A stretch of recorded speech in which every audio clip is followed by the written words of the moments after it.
नमस्कार, मैं हूं गुलफ्शा और आप देख रहे हैं दिल्ली 99। मोतीनगर विधानसभा क्षेत्र में आज शहीदों की आत्मा की शांति के लिए और उन्हें नमन करते हुए भारत भूषण मैदान ने हवन आयोजित किया और शहीदों को श्रद्धांजलि दी, जिसमें कई गणमान्य व्यक्तियों ने भी शिरकत की। आइए सुनते हैं उन्होंने किन शब्दों के साथ शहीदों के प्रति अपने भाव व्यक्त किए। आज का ये जो कार्यक्रम रखा गया है, पुलवामा में शहीदों के लिए हवन का कार्यक्रम रखा गया है और मोदी जी ने जो 56 इंच का सीना दिखाया था, आज वो 156 इंच का सीना दिखाया है। इससे पूरे भारतवासी गौरवान्वित महसूस कर रहे हैं और मैं शहीदों की आगे अब सत नमन करता हूं। सबसे पहले तो मैं शुभकामनाएं देना चाहूँगा आज भारत भूषण मैदान जी को और आभार प्रकट करता हूं कि उन्होंने आज शहीदों को याद किया और जिस प्रकार से हमारे देश के अंदर पुलवामा के अंदर 40 हमारे वीर शेरों को धोखे के साथ जिस प्रकार से मारा गया, उसकी जितनी निंदा की जाए वो कम है। परंतु हमारे देश के प्रधानमंत्री श्री नरेंद्र मोदी जी ने ये दिखाया कि भारत के वीर जवानों को इस प्रकार से कोई मारकर अपने घर चैन से नहीं रह सकता। और निश्चित रूप से देश की जनता जो अपने देश की सेना से और अपने देश के प्रधानमंत्री से जो उम्मीद करती थी, उसे पूरा करते हुए, देश की भावनाओं को समझते हुए 70 किलोमीटर अंदर जाकर आतंकवाद के जो निशानों को नष्ट करने का जो काम भारतीय सेना ने किया है, जो एयर स्ट्राइक के जरिए, उसके लिए भी मैं भारतीय सेना का हार्दिक आभार प्रकट करता हूं। और नरेंद्र मोदी जी के बारे में और देश की जनता के बारे में एक आभार ये कहना चाहूँगा मैं निश्चित रूप से कि हो अखाड़े दुश्मनों के दाव अपने हैं। जिस प्रकार से मर्जी वो चल लें, जैसे मर्जी चल लें, परंतु अगर हमें छेड़ेंगे तो देश के प्रधानमंत्री ने ये बता दिया कि छेड़ेंगे तो छोड़ेंगे नहीं और चुन चुन के मारेंगे, घर में घुसकर मारेंगे। आज मुझे याद आता है वो शेर, हो चुकी है पीर पर्वत सी पिघलनी चाहिए, फिर कोई गंगा हिमालय से निकलनी चाहिए। सिर्फ हंगामा खड़ा करना मेरा मकसद नहीं, मेरी कोशिश है कि ये सूरत बदलनी चाहिए। अब तो ये दीवार पर्दों की तरह हिलने लगी, शर्त लेकिन थी कि ये बुनियाद हिलनी चाहिए। मेरे सीने में ना सही तो तेरे सीने में सही, हो कहीं भी आग लेकिन आग जलनी चाहिए, हो कहीं भी आग लेकिन आग जलनी चाहिए। और ये आग आज हर भारतवासी के सीने में जल रही है। हम सब नरेंद्र मोदी जी को आभार करते हैं कि जिन्होंने पूरे विश्व को ये दिखा दिया कि भारत की तरफ जो भी टेढ़ी आग उठेगी उसे निकाल दिया जाएगा, उसे बर्दाश्त नहीं किया जाएगा। भारत माता की जय, भारत माता की जय, भारत माता की जय। समझौता के बाद कि पाकिस्तान इस देश के साथ प्रॉक्सी वार। मित्रों, एक बात हम सब समझ लें, जिन्हें पुराना इतिहास पता नहीं, मैं आज दो बातें जरूर कहना चाहूंगा। कि मैं अपनी बात नहीं कह रहा, मैं अटल बिहारी वाजपेयी जी की बात को कह रहा हूँ। उन्होंने राज्यसभा के अंदर 1972 में बात कही थी कि अब पाकिस्तान हमारे साथ कभी आमने सामने युद्ध नहीं करेगा, हमारे साथ प्रॉक्सी वार होगा, छद्म युद्ध होगा, जो हमें अब आने वाली पीढ़ियों तक ये युद्ध कब समाप्त होगा कोई कह नहीं सकता। इसके दो उदाहरण दिए अटल बिहारी वाजपेयी जी ने कि देश के जवानों ने जो खून बहाया युद्ध के मैदान में, हमारे नेताओं ने राजनीति के पटल पर वो जीत को हार में कन्वर्ट कर दिया। जो ये लोग, बहुत लोग कहते हैं इंदिरा जी ने बांग्लादेश बनाया, बड़ा गुणगान गाया जाता है। हमको क्या मिला उस बांग्लादेश? हमें मिला पाकिस्तान से छद्म युद्ध। हम उस युद्ध को सह रहे हैं कि आज 47 वर्ष हो गए, हम पाकिस्तान के साथ 80,000 हमारे देश के सैनिक और नागरिक शहीद हो चुके हैं तब से अब तक। उन शहीदों ने जो इस देश को बचाने के लिए अपनी जान न्यौछावर की, ये यज्ञ उसके बदले में किया जा रहा है, उनकी आत्मा की शांति के लिए किया जा रहा है। और ये लोगों को बताने के लिए कि ये ना जाने कितने वर्ष अभी चलेगा। मैं तो कहता हूं जब तक आर पार लड़ाई नहीं होगी हिंदुस्तान पाकिस्तान की, ये युद्ध समाप्त होगा नहीं। आप इतिहास, आज मैंने अभी भाटिया जी है, मैं इनको कह रहा था कि उस पार्लियामेंट से उस भाषण की कॉपी निकाल के लाओ जो अटल जी ने 1972 में की थी। वो कल भी सच था, वो आज भी सच है, वो सच ही रहने वाला, क्योंकि पाकिस्तान कभी नहीं मानने वाला। ये जो हमारी विपक्षी पार्टियां आज उसकी भाषा बोल रही हैं, ये समझ लें सारे नागरिक कि ये पाक द्रोह, ये राजद्रोह कर रही हैं। ये खाली चुनाव तो आएंगे जाएंगे, आते रहेंगे जाते रहेंगे। अटल जी की भाषा में कहेंगे पार्टियां आएंगी जाएंगी, जीतेंगे हारेंगे, लेकिन ये देश रहना चाहिए। भारत माता की जय, भारत माता की जय। आज उन पुलवामा के जो अमर जवान जिन्होंने देश के लिए अपनी शहादत दी है, वैसे तो उनकी आत्मा की शांति तभी मिल गई होगी जब हमारे वीर जवानों ने, हमारे देश के यशस्वी प्रधानमंत्री जी ने ऐसे बुलंद इरादों के साथ बालकोट में जब दुश्मन की सीमा में घुसकर एयर स्ट्राइक किया।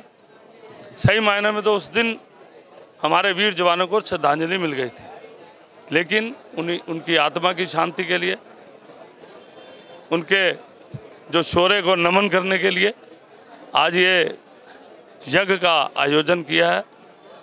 उसको और उन वीर जवानों को हम सभी यहाँ पर मिलकर शत शत नमन करते हैं और उनको प्रभु दोबारा इस भारत माँ की सेवा के लिए दोबारा भेजेगा, ये यकीनन, क्योंकि ऐसे वीर जवानों को पुनः बार बार भारत की भूमि पर आकर भारत की रक्षा करने के लिए दोबारा आना चाहिए और तभी भारत माँ इन अमर शहीद यादों को, इन अमर जवान नौजवानों को याद रखेगी और भारत माँ का जो हमारा तिरंगा है वो ध्वज आसमान पर लहराएगा। इसीलिए ये जग का आयोजन किया गया। बाजी काफ़ी तो बातें आपने कह ही दी, लेकिन कल हमने विक्रांत शेरावत के जो अभी शहीद हुए हैं अभी झज्जर से, तो उसके फादर से हमने जब बात की तो उनका ये कहना था कि हर थोड़े दिन में एक पिता अपने बेटे को तो फौज में भेज ही रहा है और वो शहादत होनी है नहीं होनी है उसने तो भेज ही दिया है।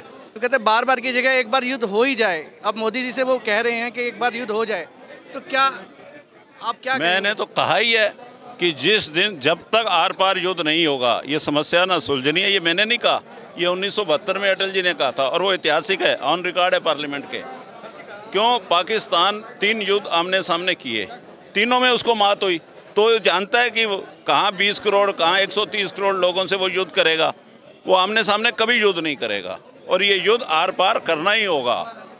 सुभाष जी, पाकिस्तान एक तरफ अपने यहाँ वजीरिस्तान में कार्रवाई कर रहा है और वो तालिबान के जितने आतंकवादी मार रहा है, लेकिन दूसरी तरफ एक तरफ जो भारत के लिए कश्मीर में उसने आतंकवाद बना रखा है, उनके जो सरगना है उनको वो पनाह दे रहा है।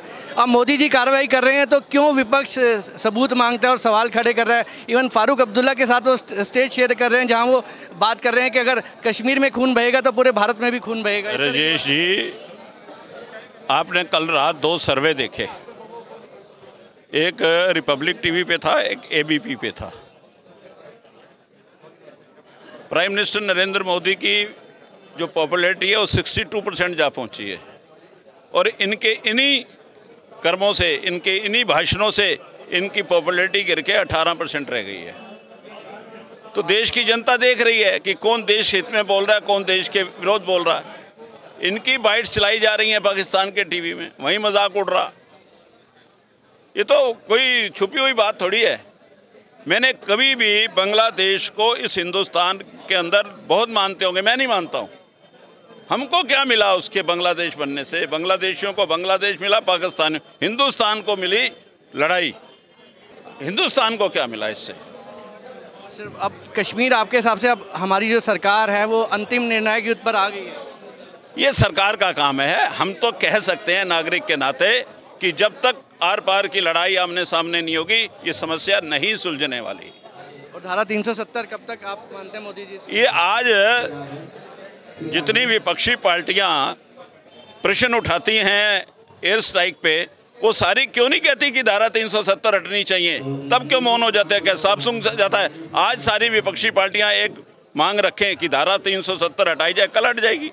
जो हमारे पुलवामा में जो हमारे भाई शहीद हुए हैं, मैं आज उनको इस हवन के ज़रिए और पूरे भारतवर्ष की तरफ से उनके परिवार को, उन शहीदों को श्रद्धांजलि देती हूँ और उन परिवार के लिए भी संवेदना व्यक्त करती हूँ कि वो सब हमारा परिवार है, वो हमारे परिवार के साथी थे जिनके जाने से आज जो पूरे भारत को जो क्षति हुई है वो कभी पूरी नहीं हो सकती। और हमारी भारत सेना ने और जो हमारे यहाँ एयर स्ट्राइक जो करवाई हमारे नौसेनानियों ने आज उनकी श्रद्धांजलि का बदला लिया गया और आगे भी पाकिस्तान जिस तरीके से कायराना हरकतें कर रहा है भारत के लिए लेकर, और इसी तरीके से मुझे अपनी सेना पे पूरा विश्वास है कि वो उनको मुंह तोड़ जवाब देते रहेंगे। मैं अपनी सारी टीम की ओर से अपने जितने भी सेनानी हैं उनको श्रद्धांजलि देती हूँ। जय हिंद, जय भारत। पुलवामा एपिसोड पे आज एक महायज्ञ मोतीनगर के सनातन धर्म मंदिर के प्रांगण में रखा गया, जिसमें मोतीनगर और करोल बाग की जिला के सारे कार्यकर्ताओं ने और सारी पब्लिक ने अपनी श्रद्धांजलि पुलवामा के शहीदों को दी। उनके आगे हम नतमस्तक हैं, शत नमन करते हैं और उस वीर को उस अभिनंदन का अभिनंदन करते हैं। इस विषय में आज ये सारी पब्लिक यहाँ आई थी और इतनी भीड़ उमड़ के आई, जिसका आयोजन हमारे जिलाध्यक्ष भारत भूषण मदान जी ने किया था। और मैं उन शहीदों के चरणों में अपनी नम्र श्रद्धांजलि अर्पित करता हूँ। बड़ा अटैक है और उन्होंने एक चैलेंज किया, जिसका मोदी जी ने बड़े ज़ोर से उसका जवाब दे दिया कि भाई भारत के ऊपर, भारत के सैनिकों के ऊपर जो भी ऐसा करेगा उसको हम छोड़ने वाले नहीं हैं। और उसके बाद खाली बयान ही नहीं थे, तो प्रैक्टिकल उन्होंने एयर स्ट्राइक करके हमारे सामने सारे दुनिया में ये बता दिया। और दूसरी बड़ी महत्वपूर्ण बात है कि पहली बार पूरे वर्ल्ड ने भारत का समर्थन किया इस बात पे। पहले नहीं होता था, पहले बड़े विरोध करने वाले भी लोग होते थे। ये बड़ी उपलब्धि है और आप भारत का बड़ा सौभाग्य है कि आज देश में हमारा नेतृत्व जो है इस लायक है, जिसने दुनिया को अपने समर्थन में खड़ा कर दिया और आतंकवाद के विरोध में बहुत ज़ोर से उन्होंने अपने विषय को रखा है और आगे भी उसको निपटाएंगे। ये समाज को लगने लगा है। भारत माता की। ये जो पाकिस्तान 1972 से करता आ रहा है हिंदुस्तान के साथ, जो ये प्रॉक्सी वार उसकी तरफ से हो रही है, इस बार देश में पहली बार ऐसी सरकार आई है जिसने उसका मुंह तोड़ जवाब दिया। मोदी जी ने एक बात बोली, जो हमें छेड़ेगा हम उसको नहीं छोड़ेंगे। हम शांत हैं, हम अपने में मस्त हैं, हमारा देश अपने में मस्त है, मगर अगर हमें छेड़ा तो हम छोड़ेंगे नहीं, घर में घुस के मारेंगे। उसका ये प्रमाण है कि मेरा ये मानना है और सब लोग ये कहते हैं, सब मानते हैं कि देश में एक पहला ऐसा प्रधानमंत्री आया है जिसकी तुलना वो शेर से कर रहे हैं। एक ऐसा शेर जो अपने ऊपर हुए हमले का जवाब हमले से देता है, ना कि निंदा खाली निंदा करके। पिछली सरकारों ने आपने देखा, चाहे कांग्रेस हो चाहे कोई भी हो, 26/11 में इतना बड़ा हादसा हुआ तो कांग्रेस ने सिर्फ निंदा करके छोड़ दिया। मैं कहता हूं जो मोदी जी ने किया, देश के एक एक व्यक्ति उसको अप्रिशिएट कर रहा है, क्योंकि जो शहीद हुए हैं हमारे देश के सैनिक, वो अपना परिवार छोड़ करके 40 डिग्रीज में भी वहाँ पे देश की सेना पे खड़े होते हैं। हम यहाँ अपने घरों में रंगों से होली खेलते हैं, वो खून से होली खेलते हैं। तो नमन है मेरा ऐसे शहीदों को जिन्होंने हमारे देश के लिए बलिदान दिया। और मैं दोबारा मोदी जी को शुभकामनाएं दूंगा कि उन्होंने देश के लिए देश का सर आज पूरे वर्ल्ड में ऊंचा किया। भारत माता की। पुलवामा में हुए आतंकवादी हमले के बाद पूरे देश के अंदर करोड़ों हमारे देशवासियों की जो भावनाएं थी, उसके अनुरूप उन्होंने आज की सरकार को यह बता दिया था कि हम खून भी देंगे, जान भी देंगे। लेकिन जो इसने हमारी आंतरिक सुरक्षा के ऊपर हमला किया है, ऐसे शत्रु देश को सबक सिखाना पड़ेगा। करोड़ों हिंदुओं की, हमारे भारतवासियों की भावनाओं को जानते हुए आज की सरकार ने ये बदले लेने का जो प्रण किया था और बताया था कि स्थान भी कहाँ होगा, किस तरीके से किया जाएगा, कब किया जाएगा, ये हम वक्त आने पे बता देंगे। पुलवामा में हुए शहीदों के परिवार के लिए ये एक बड़ा संदेश था कि जब तक उनकी आत्मा की शांति के लिए जो क्रिया रस्म जो हिंदू समाज के हिसाब से होती है 13वीं से पहले 12वें दिन 12 जहाज़ों के साथ देश दूसरे पाकिस्तान जो शत्रु देश है हमारा, उसके अंदर जाके 12,000 किलो बम को ले जाकर वहाँ पर मारा। और वो बम कौन से थे?